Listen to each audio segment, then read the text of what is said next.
So I want to talk about Ritual Lake, and Ritual Lake is basically one of the echoes, or you can say maps, in Monolith. It doesn't appear in every single monolith. It appears in some or most, I would say. And in the case of leveling, firstly, I'm a necromancer. I'm level 57. I did a little bit of campaign, but I felt like I'm not that strong, so I want to get some levels so that I can go back to campaign and do it like a lot faster, basically. So what I did was I went to Monos and I tried to look for this particular map,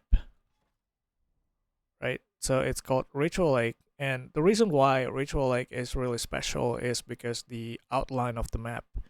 The map is really really big. Is It's basically just like a giant pool or a lake, you can say that. And it has no walls, it has no barriers whatsoever.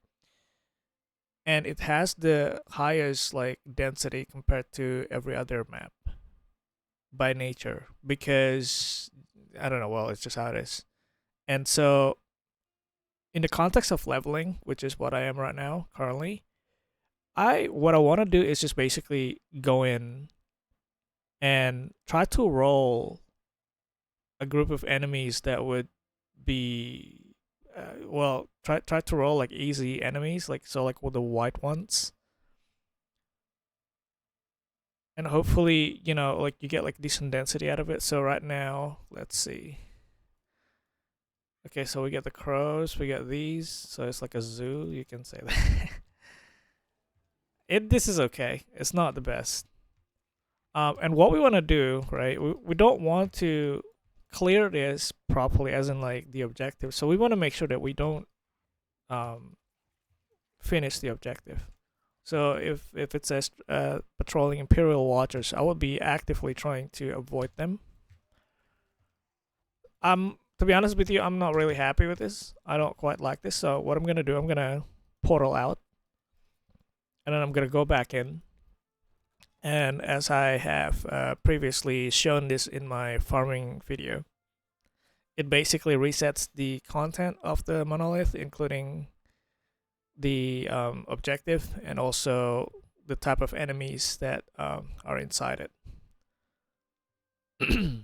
So hopefully we get something good. Okay, now we get the gargoyles and the beetles. It's kind of fun. I'll take it. Some raptors.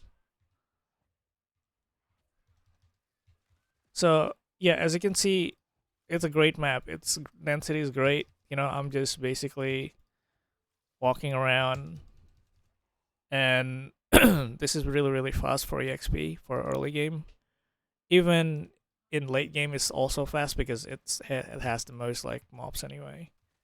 But the biggest thing when it comes to farming in high corruption with this map, I talk about how unique monsters basically hold the most or the highest chance to drop like rare items, right?